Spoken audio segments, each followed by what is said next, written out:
Semua tempat di Taiwan terasa panas menyengat. Stasiun pemantau Fuyuan di Desa Guangfu, Kabupaten Hualien tercatat bersuhu terpanas di Taiwan yang mencapai 39 derajat Celcius.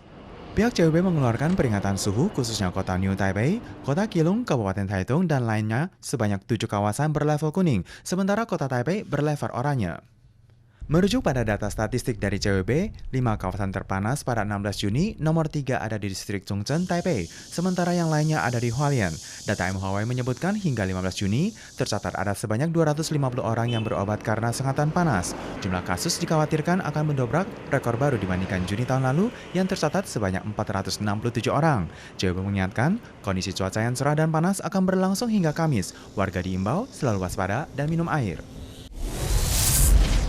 Kondisi pandemi COVID-19 di Beijing kembali menghangat beberapa waktu terakhir ini. Pemerintah kota Beijing menggelar 3 kali jumpa pers terkait penanganan pandemi pada 16 Juni dan mengumumkan pengendalian dari level 3 dinaikkan menjadi level 2.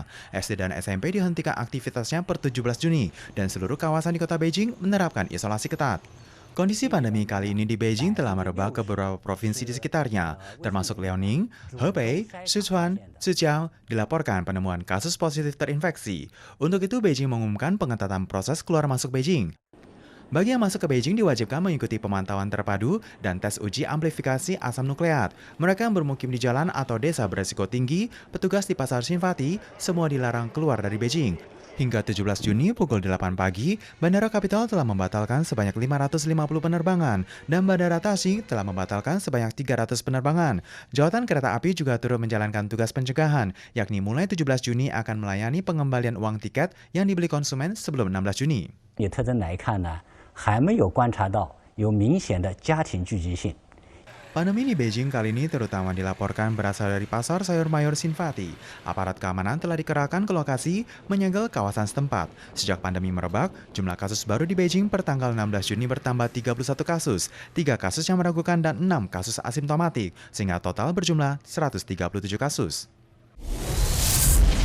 Pihak MHW mengumumkan data statistik penyebab kematian di tahun lalu. Kanker masih tetap bertengger di peringkat pertama, mencatat rekor baru dengan total sebanyak 50.232 kasus, yang mana artinya setiap 1 menit 27 detik ada 1 orang meninggal akibat kanker. Di antaranya 85% adalah kelompok berusia 55 tahun ke atas, dan 3 jenis kanker penyebab kematian tertinggi adalah kanker paru-paru, kanker hati, dan kanker kolorektal. Pihak MHW menjelaskan seiring dengan struktur sosial masyarakat Taiwan yang menua, jumlah kasus meninggal bagi yang berusia di atas 65 tahun alami peningkatan. Yang patut diperhatikan adalah jumlah kasus akibat kanker dan bunuh diri pada generasi muda juga bertambah banyak, khususnya kelompok berusia 15 hingga 24 tahun, dengan total sebanyak 257 orang, bertambah 47 orang dibandingkan dengan tahun lalu.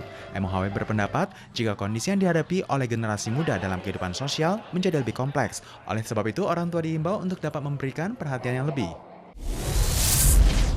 Tidak dapat keluar negeri juga dapat foto bergaya di padang gurun. Bukit Gurun Chauta di Taoyuan memberikan pemandangan yang indah, mendapat julukan Gurun Sahara versi Taiwan. Kawasan yang sempat masuk ke dalam 9 lokasi wisata pesisir pantai yang patut dilestarikan yang dipilih oleh TIA, menarik banyak pecinta fotografi dan seleb dunia maya datang berfoto. 最高的高度可以到10到15公尺。那这个小沙沙丘基本上它有保护海岸的功能，可以防止我们的这个海潮的一个破坏，造成一个陆地的倒退哈。所以说它是一个非常重要的天然屏障。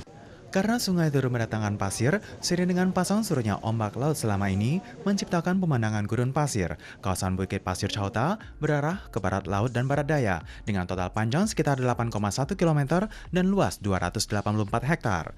Merujuk pada peraturan perlindungan cagar budaya, Pemkot setempat pada bulan Juni menunjuk kawasan tersebut sebagai taman berunsur tanah pertama di Taoyuan, juga menjadi Bukit Pasir Nasional pertama di Taiwan. Di bawah tanah diselimuti dengan serbuk kayu, sehingga jalan setapak terlihat natural secara keseluruhannya. Pemerintah menganggarkan dana 37 juta dolar Taiwan untuk membangun jalan setapak natural ini, sehingga wisatawan dapat melihat keindahan Bukit Pasir lebih dekat lagi, sekaligus memetakan kawasan menjadi bagian umum, rehab dan inti, sehingga Bukit Pasir setempat mampu berfungsi sebagai lokasi wisata dan perlindungan lingkungan.